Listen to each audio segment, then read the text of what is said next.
Very good morning, dear students. We are studying relative pronoun and let's revise it once more. आइए एक बारी से और revise कर लेते हैं, फिर आगे की क्लास को कंटिन्यू करेंगे. रिलेटिव प्रोनाउन यानी रिलेट शब्द से बना हुआ शब्द. रिलेट, रिलेशन, रिलेटिव, रिलेटिवली, ये सभी रिलेट रूट वर्ड से बने हुए हैं. यह जोड़ने का काम करता है. जोड़ने के लिए इसके अंतर्गत आने वाले जो शब्द हैं वह हु, हुज, हुम है, जो एक फैमिली में आता है. विच और दैट एक फैमिली के अंतर्गत आते हैं. व्हाट आता है, एज और दैट आता है. हु, हुज, हुम का प्रयोग ह्यूमन बींग्स के लिए करते हैं. विच और दैट का प्रयोग हम एनिमल्स या थिंग्स के लिए करते हैं. और किसी प्रिंसिपल वर्ब के बाद हम व्हाट का प्रयोग करते हैं. ऐसा के अर्थ में एज का, जो, जिसने, जिसे, जिसको, जिससे के अर्थ में दैट का प्रयोग करते हैं. ये रिलेटिव प्रोनाउंस हुए जिन्हें आप पढ़ रहे हैं और ये सारी चीज़ें आप पढ़ गए हैं. अब आपको आज पढ़ना है special use of that. That का खास प्रयोग. और लास्ट क्लास में मैंने आपको कहा था कि यह इतना इम्पॉर्टेंट है कि इसके बिना तो रिलेटिव प्रोनाउन पढ़ना अधूरा माना जाता है. इसे पढ़ना ही पढ़ना है आपको, नहीं तो आप बहुत सारे क्वेश्चंस मतलब गलत ही करेंगे. इतना इम्पॉर्टेंट है. आइए इसे देखते हैं और बड़े अच्छे तरीके से आप इसे समझेंगे. एक भी प्रश्न आपसे गलत नहीं होगा इसे समझ लेने के बाद. देखिए, ऑल या नन के बाद दैट का प्रयोग करना है. भले ही वह ऑल ह्यूमन बींग के लिए आ रहा हो, भले ही वह नन ह्यूमन बींग के लिए आ रहा हो, लेकिन आपको यूज करना है किसका? दैट का. जैसे there was none who could rescue them, कोई नहीं था जो उन्हें बचा सके. यानी यहां आदमी की बात कर रहे हैं, नन. फिर भी यहां हु नहीं होगा, यहां हम प्रयोग करेंगे किसका? दैट का. All which glitters is not gold, सभी चमकने वाली चीजें सोना नहीं होती. तो ऑल के बाद विच ना लगाएं, ऑल के बाद दैट लगाएं. I love all who believe in God, वे सभी जो ईश्वर में विश्वास करते हैं मैं उनसे प्रेम करता हूं. तो ऑल यहां ह्यूमन बींग के लिए आया, फिर भी यह हु गलत है, दैट का ही यूज करेंगे. तो यह कितना इंपॉर्टेंट है. आपने पिछले क्लास में पढ़ा था कि ह्यूमन बींग के लिए हु लगाइए, ऑब्जेक्ट के रूप में हुम लगाइए, पजेसिव को दर्शाने के लिए, रिलेशन या पजेशन को दर्शाने के लिए हुज लगाइए. लेकिन यहाँ क्या हो रहा है? तो ये ट्रिक स्पेशल जिसे आपको याद करना होगा. सेकंड ट्रिक, जितने थिंग वाले शब्द हैं, जितने थिंग वाले शब्द हैं जैसे एवरीथिंग, समथिंग, नथिंग, एनीथिंग, इनके बाद व्हिच सोचिए मत. ये तो थिंग के लिए ही आएंगे, लेकिन व्हिच आप सोचिए मत. अगर आप व्हिच सोचते हैं तो आपका सेंटेंस होगा गलत. मत सोचिए व्हिच, बिल्कुल नहीं. इनके बाद सिर्फ आपको दैट का यूज करना है और किसी भी चीज का नहीं, किसी भी रिलेटिव प्रोनाउन का नहीं. तो she had nothing which she could give them, उसके पास कुछ नहीं था जो वह उन्हें दे सके. तो नथिंग होने के चलते यह विच गलत है, यहाँ यूज होगा दैट का. और I have everything which I need, मेरे पास सभी चीजें हैं जिनकी जरूरत मुझे होती है. तो एवरीथिंग विच सही लग रहा है, लेकिन गलत है. यहां भी विच के बदले हम प्रयोग करेंगे किसका? दैट का. सुपरलेटिव डिग्री के बाद नाउन आता है और उस नाउन के बाद दैट आएगा. अब भले ही वह नाउन कोई ह्यूमन बींग हो, लेकिन दैट ही आएगा. Example, Rajiv is the most laborious student whom I have ever scene.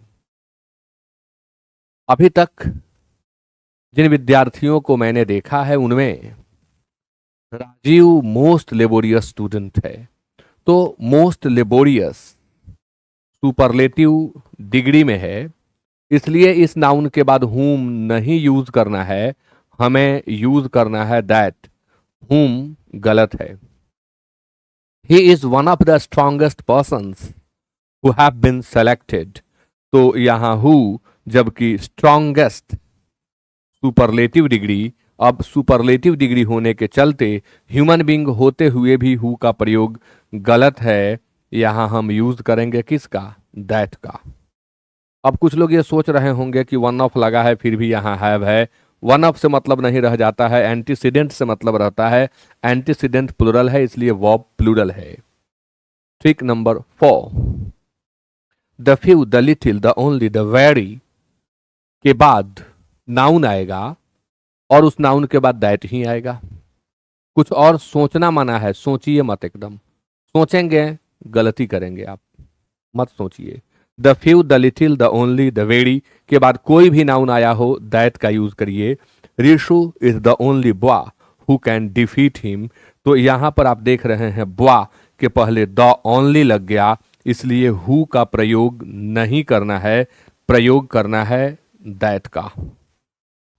Please give me the few books which you have, please give me the few books which you have, books के पहले the few है इसलिए हम विच का use नहीं करेंगे, हम यहां दैट का यूज करेंगे। This is the very man who scolded me yesterday, यह ठीक वही आदमी है जिसने कल मुझे डांटा था। तो this is the very man who scolded me, तो यहां पर हु जो है यह गलत है, न यूज करें हु, आप यूज करें that. This is the very man that scolded me yesterday, the very होने के चलते। Next trick, trick 5, human being के साथ अगर एनिमल या थिंग लगा हो तब दैट, यानी एंटीसीडेंट के रूप में एक ह्यूमन बींग हो और दूसरा आइदर एनिमल और थिंग हो तो आपको यूज करना होता है दैट का। Human being plus animal oblique thing के साथ दैट लगाएं, जैसे I love everybody and everything which help me, तो यहां पर बॉडी ह्यूमन बींग हो गया, थिंग थिंग है तो विच का यूज न करें, दैट का यूज करें। अब यहां हेल्प्स क्यों नहीं एवरीथिंग होते हुए भी, क्योंकि एंटीसीडेंट एंड से जुड़ करके प्लूरल हो गया इसलिए वर्ब प्लूरल होगा। अ speedy car knock down a man, knock down का दो अर्थ होता है, एक ठोकर मारना, दूसरा हराना।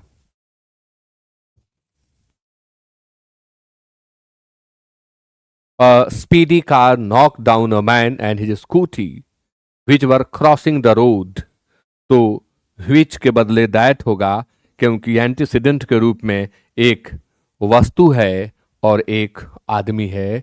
तो जब एक वस्तु हो एक आदमी हो या कोई एनिमल भी आ जाए आदमी के साथ तो आपको एंटीसीडेंट के रूप में, रिलेटिव प्रोनाउन के रूप में दैट का ही यूज करना होता है। आइए इसके आगे बढ़ते हैं। अब some more about pronoun, very very important. Some more about pronoun में बहुत इंपॉर्टेंट चीज, प्रोनाउन के सारे इंपॉर्टेंट चीजों का कलेक्शन यहां आपको मिलेगा जिससे आप बहुत सारे क्वेश्चंस को आसानी से सॉल्व करेंगे। When two subjects are joined by either or, neither nor, not only but also, verb, possessive, adjective and other pronouns are used according to the second subject. तात्पर्य यह है कि जब दो सब्जेक्ट आइदर और, नाइदर नॉर या not only but also say जुड़े हों तो verb, possessive adjective, reflexive pronouns etcetera का प्रयोग सेकंड सब्जेक्ट के अनुसार होता है या नियरेस्ट सब्जेक्ट के अनुसार होता है। आइए देखते हैं। Not only she but also her friends, गौर करिएगा नॉट ओनली के बाद शी है, यह फर्स्ट सब्जेक्ट हुआ, बट ऑल्सो हर फ्रेंड्स यह हुआ सेकंड सब्जेक्ट और वर्ब से देखें तो नियरेस्ट सब्जेक्ट। रूल कहा कि according to the second subject, देख लो सेकंड हर फ्रेंड्स है तो हम यहां इज का यूज नहीं करेंगे, यहां हम यूज करेंगे आर का। आइदर द स्टूडेंट्स और the teacher have done it, American English में आइदर को ईदर भी पढ़ते हैं, ईदर द स्टूडेंट्स और the teacher have done it, तो आपका फर्स्ट सब्जेक्ट द स्टूडेंट्स है, सेकंड सब्जेक्ट द टीचर, इसलिए टीचर के अकॉर्डिंग हैव गलत है, यहां यूज करना होगा हैज का। Neither you nor your brother, you first subject है, सेकंड सब्जेक्ट योर ब्रदर है। अब कुछ स्टूडेंट्स यहां भी आके मिस्टेक कर जाते हैं। पॉजेसिव एडजेक्टिव से वर्ब को कोई लेना देना नहीं है। Possessive adjective means my, our, your, his, her, its and their. इनके अकॉर्डिंग वर्ब नहीं यूज होता। इनके बाद अगर दिया हुआ नाउन सिंगुलर है तो वर्ब सिंगुलर होगा। इनके बाद दिया हुआ नाउन प्लूरल है तो वर्ब प्लूरल होगा। यानी आप वर्ब को यूज करने के लिए इनके बाद वाले नाउन को देखेंगे। तो ब्रदर है has, neither you nor your brother has, verb तो यहां सही है, हैज डन इट योरसेल्फ। अब एक और चेक करिए, रिफ्लेक्सिव प्रोनाउन आ गया। अब जो दो सब्जेक्ट हैं इनमें पहला यू है, दूसरा योर ब्रदर है। रूल कहता है कि according to the second subject, तो ब्रदर से मतलब है ब्रदर से, इसलिए योरसेल्फ गलत है। ब्रदर के अकॉर्डिंग रिफ्लेक्सिव प्रोनाउन देखेंगे तो हिम सेल्फ होगा।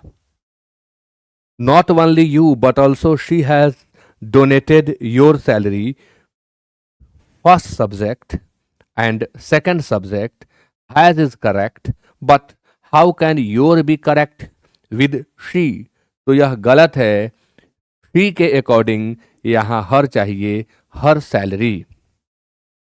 तो इस तरह से यह रूल बहुत बार पूछा गया है। आप अगर इन चीज़ों पर ध्यान देते हैं तो आगे कोई भी क्वेश्चन इससे रिलेट कर रहा है तो आप आसानी से बनाएंगे। इसमें सिंटैक्स का रूल और प्रोनाउन दो चीज़ों का रूल आपने सीखा है। आइए आगे बढ़ते हैं। नेक्स्ट है when two subjects are joined by as well as verb, possessive adjective and other pronouns are used according to the first subject. जब दो subject as well as including, excluding, like, unlike, but, except, in addition to, together with, along with, etc.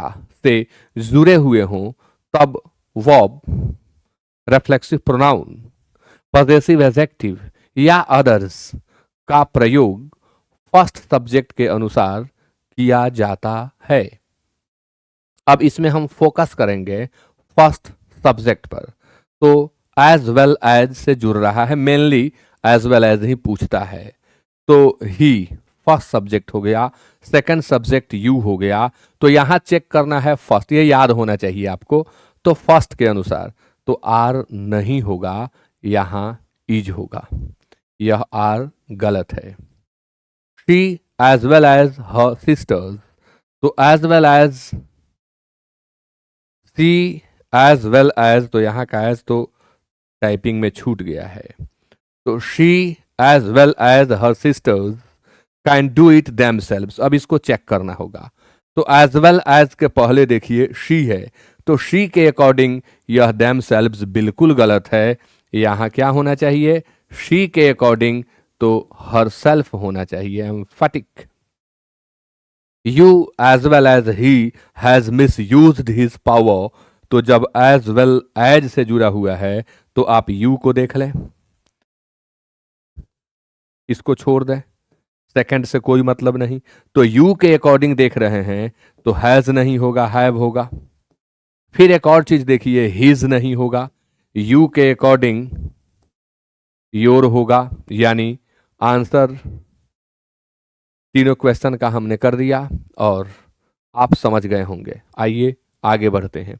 कोई doubt रह जाए comment करके जरूर बताएंगे। आप यदि कोर्स परचेज करके पढ़ रहे हैं तो आपके पास बहुत सारे ऑप्शंस हैं। आप मेरे व्हाट्सएप पर भी कमेंट कर सकते हैं, बता सकते हैं, अपनी बात लिख सकते हैं। और ऐप में भी एक सुविधा है चैट्स की, उस चैट्स में भी आप अपनी बात रख सकते हैं और मैं ज़रूर उसको एक वीडियो बना करके या लाइव क्लास दे करके उसे मैं सॉल्व करूंगा या आपसे बात करके आपको समझाऊंगा कि हाँ यहाँ ये ऐसे हो रहा है और ये ऐसे हो रहा है, ताकि आपका डाउट जो है वो क्लियर हो जाए। Next, relative pronoun is used just after the antecedent. By relative pronoun का यूज कहाँ करें वाक्य में, तो यह जिस शब्द के लिए आता है ठीक उसके बाद लगता है, कहीं और नहीं। रिलेटिव प्रोनाउन जिस शब्द के लिए आता है ठीक उसके बाद लगता है। दूसरे जगह लगाएंगे, कहना चाहेंगे कुछ कहा जाएगा कुछ और, यानी सेंटेंस जो है आपका कोहेरेंट नहीं हो पाएगा, ग्रामर के रूल को फुलफिल नहीं कर पाएगा। तो आइए देखते हैं। The book is very important that you gave me. अब आप सोचिए कि दैट या दैट के बाद वाला पार्ट यू गेव मी, जो तुमने मुझे दिया था, जो तुमने मुझे दिया या जो तुमने मुझे दिया था, यह बात इंपॉर्टेंट के लिए है क्या? जी नहीं, यह इंपॉर्टेंट के लिए तो है ही नहीं। तो ये आया कैसे इंपॉर्टेंट के बाद? यानी यह सेंटेंस तो गलत है। सेंटेंस यह गलत है। यदि यही परीक्षा में पूछ लिया जाए, कॉमन एरर में पूछ लिया जाए और यहां ए दे दिया जाए, यहाँ बी दे दिया जाए, यहाँ सी दे दिया जाए और यहाँ डी में नो एरर, खैर नो एरर दे दिया जाए, तो क्या सेलेक्ट करें? तो जहां रिलेटिव प्रोनाउन है उसे सेलेक्ट करिए, भले वो कहीं जाए सुधरे कहीं कुछ और हो, लेकिन जहां रिलेटिव प्रोनाउन दिया है काटिए उसको। यानी इसका एरर आंसर सी, सी को क्लिक कर देना है, आपका 1 मार्क मिल जाएगा। निश्चित तौर पर आपका वह क्वेश्चन सही होगा। अब इसे अगर इंप्रूवमेंट में दे देता है तो कैसे सुधारेंगे? तो द बुक, किताब जो आपने मुझे दिया था, यानी जो किताब आपने मुझे दिया था, the book that you gave me is very important, बहुत महत्वपूर्ण है।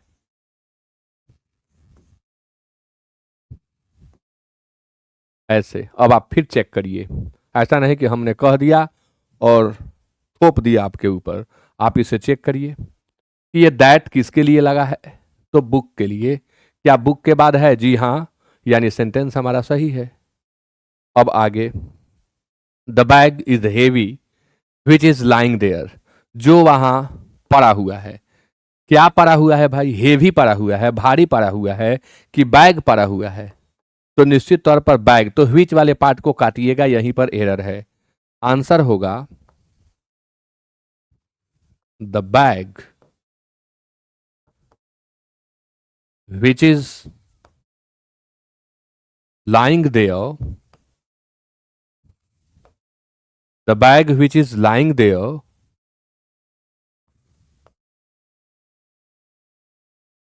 is heavy। यह बिल्कुल सही है। अब फिर चेक कर ले which किसके लिए लगा है? तो बैग के लिए। बैग के बाद आया? जी हां आया, तो सही हो गया। Next, he does not like my son's behaviour who is a doctor. भाई डॉक्टर कौन है? मेरा बेटा डॉक्टर है या उसका व्यवहार डॉक्टर है? तो नहीं भाई, मेरा बेटा डॉक्टर है, यानी सन के बाद होना चाहिए हु इज अ डॉक्टर। तो यह फॉर्मेशन गलत है, यहां भी कुछ चेंज करना पड़ेगा। तो लिखेंगे he doesn't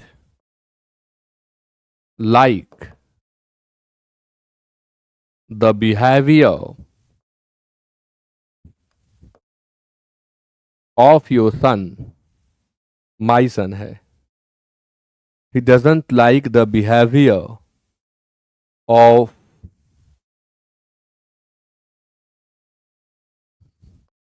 my sun.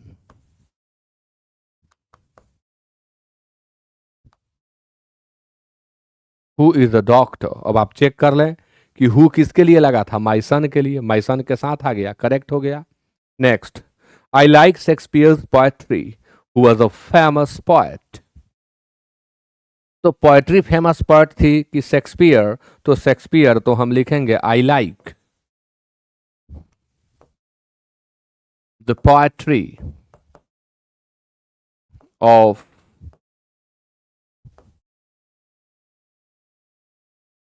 Shakespeare who was a famous poet. यह सेंटेंस गलत है और यह सही है। तो इस तरह से आपने सीखा कि relative pronoun must be use just after the antecedent. Relative pronoun जिसके लिए लगता है उसके ठीक बाद में रखा जाता है, यह ध्यान रखना होगा आपको। नेक्स्ट रूल है कि verb is used according to the antecedent, not to the relative pronoun. Verb का यूज एंटीसीडेंट के अनुसार होता है, रिलेटिव प्रोनाउन के अनुसार नहीं। अब एंटीसीडेंट कहाँ रहता है? रोज बता रहा हूं आपको कि एंटीसीडेंट जो है वह रिलेटिव प्रोनाउन के ठीक पहले रहता है, या जिसकी चर्चा आगे की जाती है वही एंटीसीडेंट होता है। तो इट इज आई हु, ऐसे वाक्यों को सॉल्व करने के लिए सबसे पहले रिलेटिव प्रोनाउन को अंडरलाइन कर लें। अब उसके जस्ट पहले वाला देखें, आई, ये हो गया एंटीसीडेंट, आई हो गया एंटीसीडेंट, तो यहां इज गलत है। अकॉर्डिंग टू आई हम अगर फील करेंगे तो इज नहीं होगा, इज गलत है, एम होगा।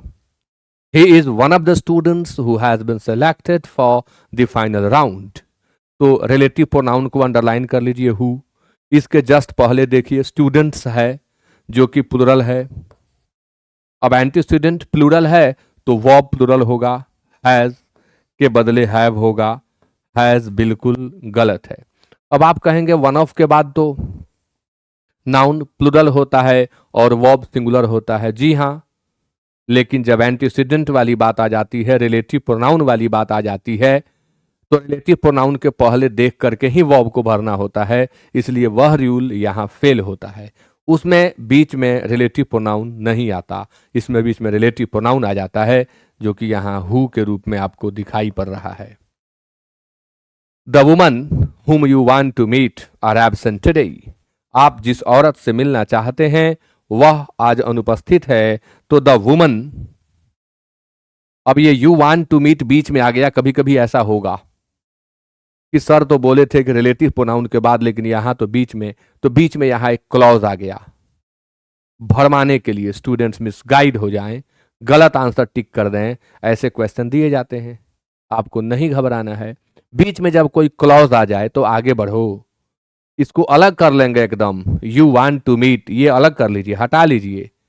यू वांट टू मीट, तुम मिलना चाहते हो। अब देखिए the woman who are, the woman whom are, no, the woman whom, अब यहां पर क्या होगा, इज, यानी वुमन के लिए हम इज फील करेंगे। Rule 5, double relative pronouns can not be use together. Double relative pronouns का प्रयोग एक साथ यूज नहीं होता है। The car that which you gifted me is luxurious, तो यह सही हो जाएगा, या तो हम दैट रख लें या विच रख लें, सही हो जाएगा, लेकिन दोनों देंगे तो गलत हो जाएगा। Next, the mobile that which she wants two by is costly, जिस मोबाइल को वह खरीदना चाहती है वह महंगा है, तो या तो दैट रखें नहीं तो विच रखें, दोनों रखेंगे सेंटेंस गलत होगा। Rule number 6, relative pronoun and conjunction are not use together, यानी एक ही साथ रिलेटिव प्रोनाउन और कंजंक्शन का यूज नहीं करते हैं। क्यों नहीं करते हैं? Because both are use for the same purpose.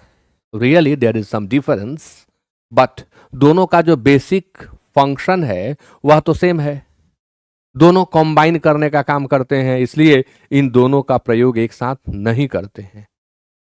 है डिफरेंस, बिल्कुल है दोनों में, लेकिन बेसिक फंक्शन एक है, इसलिए दोनों को एक साथ नहीं रखते हैं। तो the boy and whom she is going to marry is a billionaire। तो द बॉय whom चाहिए क्योंकि जिसको का अर्थ मिल रहा है। The boy whom she is going to marry, this is the girl and whom he loves, यहां भी and superfluous है। This is the girl whom he loves, यही वह लड़की है जिससे वह प्रेम करता है। तो यहां पर सुपरफ्लूअस था एंड। आगे बढ़ते हैं। If there is a comma after the antecedent, other relative pronouns can be used but that can never be. यदि एंटीसीडेंट के बाद कॉमा लगा हो, यदि एंटीसीडेंट के बाद कॉमा लगा हो, तो अदर रिलेटिव प्रोनाउंस का प्रयोग हम कर सकते हैं, करेंगे, लेकिन दैट का कभी नहीं, दैट का कभी नहीं। नॉन रेस्ट्रिक्टिव क्लॉज वाली बात यहां आ जाती है। He is a cow that is black, comma के बाद दैट देखते काट दीजिए, नहीं होगा, व्हिच होगा। चर्चा हम काउ की कर रहे हैं। She gave me a book that is torn, फिर यहां बुक के बाद आप दैट देख रहे हैं, जो कि बिल्कुल गलत है। यहां आपको यूज करना होगा व्हिच का। He has an assistant that is very honest. Assistant किसी व्यक्ति के लिए आ रहा है तो यहां दैट का यूज गलत है, यहां हम हु का यूज करें, आगे इज वर्ब लगा है, हु इज वेरी ऑनेस्ट। तो ध्यान रहे, कॉमा दे दिया जाए तो दैट तो यूज नहीं होगा, बाकी हो सकता है जरूरत के अनुसार। Rule 8, we must avoid unnecessary use of subject. कई बार अनावश्यक सब्जेक्ट का प्रयोग किया जाता है, जहां सब्जेक्ट की जरूरत नहीं है वहां भी सब्जेक्ट दे दिया जाता है। हिंदी व्याकरण में बार बार ऐसा देखते हैं कि वह आ रहा है तो इंग्लिश में भी लगा दिए, नहीं, नहीं होता है। आइए एग्जाम्पल देखेंगे, क्लियर होगा।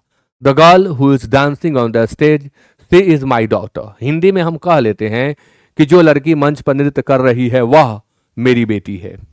हालांकि वहां भी वह अटपटा ही है, वह की जरूरत नहीं है, लेकिन एक आदत सी बनी रहती है ना कि जो लड़का वहां खड़ा है वह मेरा रिश्तेदार है, तो इस वह की जरूरत ही नहीं है। जो लड़का वहां खड़ा है मेरा रिश्तेदार है, क्योंकि लड़का सब्जेक्ट वहां दिया हुआ है।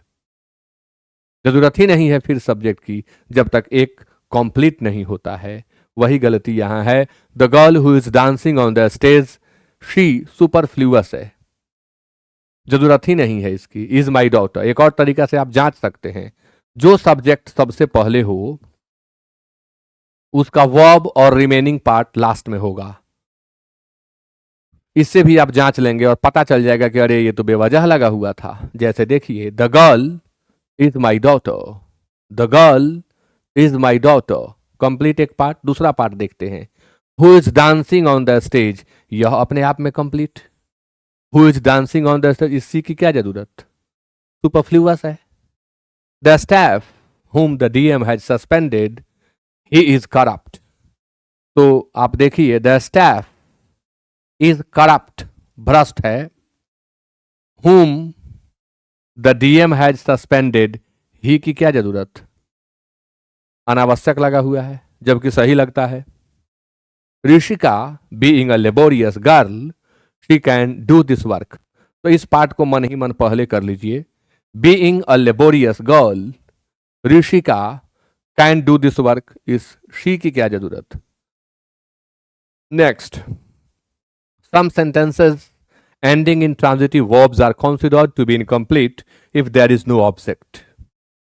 कुछ सेंटेंसेस के अंत में सकर्मक क्रिया ट्रांजिटिव वर्ब दिया जाता है और वह कन्वे कर रहा होता है, सब्जेक्ट की ओर कुछ कह रहा होता है, तो जब तक हम ऑब्जेक्ट नहीं देते हैं वो कंप्लीट सेंस नहीं रखता, इसलिए हमें ऑब्जेक्ट देना होता है। देखिए example, if he had told me I would have helped. यदि वह मुझसे कहा होता मैं मदद कर दिया होता। भाई किसकी मदद कर दिए होते, सब्जेक्ट की ओर इसका संकेत आ रहा है कि मदद किसकी कर दिए होते, तो मदद उसकी कर दिए होते, यानी हेल्प्ड लिखना पर्याप्त नहीं है, लिखना पड़ेगा हेल्प्ड हिम, क्योंकि यह हेल्प ट्रांजिटिव वर्ब है यहां और मीनिंगफुल नहीं हो पा रहा है विदाउट ऑब्जेक्ट। मैं यह नहीं कह रहा हूं कि आप ट्रांजिटिव वर्ब का प्रयोग बिना ऑब्जेक्ट के ना करें, आप करिए। जैसे आई स्पीक मैं बोलता हूं, आई टीच मैं पढ़ाता हूं, आई रीड मैं पढ़ता हूं। यहां आप ऑब्जेक्ट दें तब भी सही, ना दें तब भी सही, लेकिन जब इस तरह का वाक्य हो जो सेंस में आ रहा हो सब्जेक्ट की तरफ, उसमें आपको ऑब्जेक्ट देना पड़ेगा। He seldom speaks the truth and you know। वह शायद कभी सत्य बोलता है और तुम जानते हो। मतलब वह शायद ही कभी झूठ बोलता है, सॉरी, वह शायद ही कभी सत्य बोलता है और तुम इस बात को जानते हो। तुम्हें यह बात मालूम है, तुम इसे जानते हो कि वह शायद ही कभी सत्य बोलता है, यानी वह झूठा है। तो यू नो इनकम्प्लीट है इट के बिना, यू नो इट यानी तुम यह बात जानते हो। अब दिस मैटर नहीं लिखेंगे क्योंकि जरूरत नहीं है, उसके बदले हम ऑब्जेक्ट दे दें it. He teaches physics and I teach. I teach केवल रहता वाक्य तो सही हो जाता, I teach, he teaches, she reads, you play.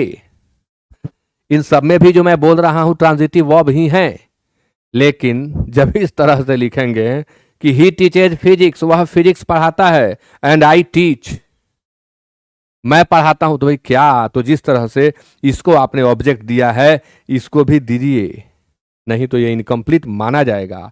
तो I teach chemistry, I teach English, I teach mathematics, आपको यहां भी एक ऑब्जेक्ट देना पड़ेगा, तब यह कंप्लीट होगा। नेक्स्ट, यहां टाइप मिस्टेक है, यह दैट होगा। That is use to substitute a singular noun and those for a plural noun.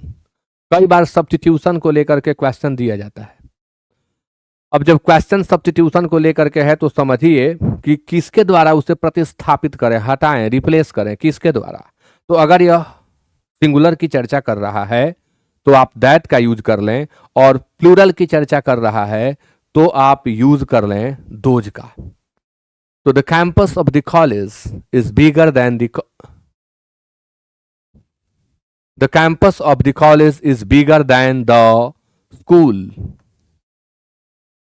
The campus of the college is bigger then the school. Sentence सही लग रहा है, अर्थ भी निकालेंगे तो निकल जाएगा, लेकिन यह है गलत। कॉलेज का कैंपस स्कूल से बड़ा है। ऐसी गलतियां हम लोग करते हैं, मेरा घर तुमसे दूर है, मेरा फ्लैट तुमसे बड़ा है। भाई तुमसे बड़ा है कि तुम्हारे फ्लैट से बड़ा है? तो ठीक उसी तरह से यहां कि कॉलेज का कैंपस स्कूल से बड़ा है कि स्कूल के कैंपस से बड़ा है, तो निश्चित तौर पर आप कहेंगे स्कूल के कैंपस से बड़ा है। तो जब स्कूल के कैंपस से बड़ा है तो दो बार कैंपस आएगा, जिसे प्रोनाउन माना करता है, because the purpose of pronoun is to check the repetition of a noun. Noun की पुनरावृत्ति को रोकना ही प्रोनाउन का उद्देश्य होता है। तो बार बार कैंपस लिखेंगे तो सेंटेंस गलत होगा। तो उसकी पूर्ति के लिए हम दैट का इस्तेमाल करें, यानी हम लिखेंगे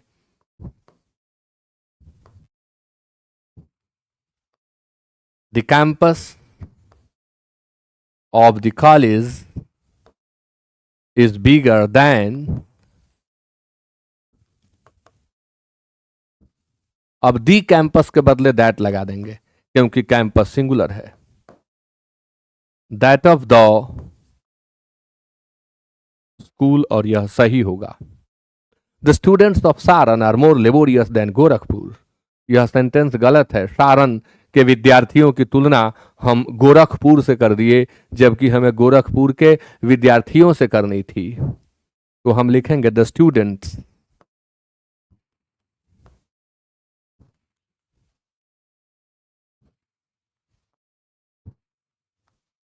of Saran are more laborious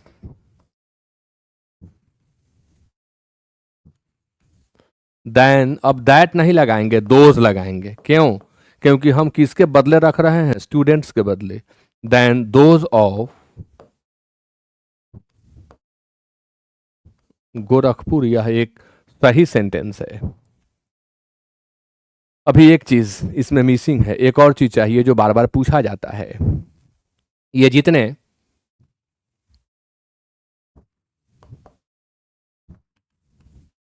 ever वाले शब्द हैं कंपाउंड रिलेटिव प्रोनाउन के अंतर्गत आते हैं। रिलेटिव प्रोनाउन के बाद एवर आया हुआ हो तो आगे नाउन देकर फिर एक रिलेटिव प्रोनाउन दिया जाता है।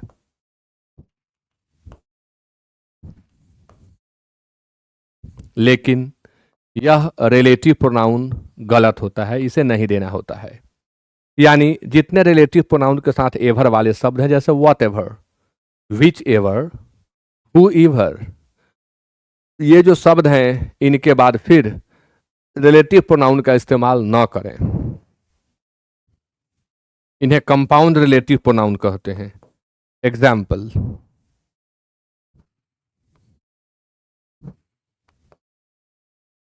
वॉटेवर वर्क, देखो नाउन आ गया, वॉटेवर वर्क एक नाउन आ जाएगा, whatever work, what plus ever आ गया और नाउन आ गया। दैट यू कैन डू,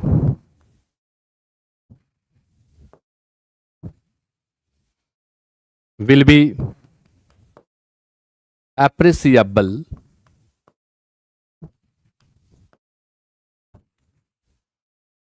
यह गलत है।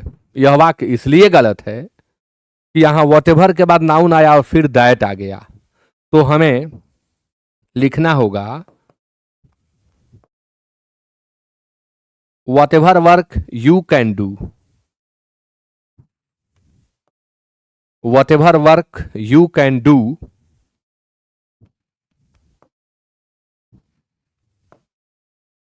will be appreciable, प्रशंसनीय होगा, सराहना के योग्य होगा। दैट की कोई जरूरत नहीं है। एक और बात कि यह भी जरूरी नहीं है कि आप हर बार रिलेटिव प्रोनाउन का प्रयोग करें, बिल्कुल नहीं। आप रिलेटिव प्रोनाउन छोड़ सकते हैं अंग्रेजी बोलते समय, सेंटेंस लिखते समय, यदि सेंस अपने आप क्लियर हो। जैसे जो लड़की मंच पर नृत्य कर रही है मेरी बेटी है, तो रिलेटिव प्रोनाउन यूज करके कहेंगे the girl who is dancing on the stage is my daughter. अब हम रिलेटिव हटा ही देते हैं, कैसे बोलेंगे? The girl dancing on the stage is my daughter. जो बैग वहां पड़ा हुआ है मेरा है, the bag that is lying there is mine. हटा दीजिए रिलेटिव प्रोनाउन, कहिए द बैग लाइंग देयर इज माइन, उतना ही सही है। तो यह भी ध्यान में रखें कि बिना रिलेटिव प्रोनाउन के भी अगर सेंस स्पष्ट हो रहा है तो उसका इस्तेमाल नहीं भी करेंगे, छोड़ सकते हैं उसे। और इस तरह से हम प्रोनाउन चैप्टर को फुल्ली कंप्लीट किए। अब प्रोनाउन में फीलर्स दिए गए हैं, रिलेटिव प्रोनाउन का स्पेशल फीलर दिया गया है जिसे आप सॉल्व कर लें। जब आप रिलेटिव प्रोनाउन के फीलर को सॉल्व कर लेंगे, इंट्रोगेटिव प्रोनाउन में भी फीलर स्पेशल दिया गया है, उसे भी आप सॉल्व कर लें। मिसलेनियस फीलर्स दिए गए हैं पूरे प्रोनाउन से, उसे भी आप सॉल्व कर लें। फिर इसके बाद क्या करेंगे? तो sentence correction of pronoun solve करेंगे। सेंटेंस करेक्शन ऑफ प्रोनाउन जब आप सॉल्व कर लेंगे और उसका सॉल्यूशन वीडियो आप देख लेंगे, ऐप में सबका वीडियो अपलोडेड है, आपको देखना है सॉल्यूशन में जाकर के। और सॉल्यूशन वाले फोल्डर को जब आप ओपन करेंगे तो आपको हर फीलर का, हर सेंटेंस करेक्शन का वीडियो मिल जाएगा।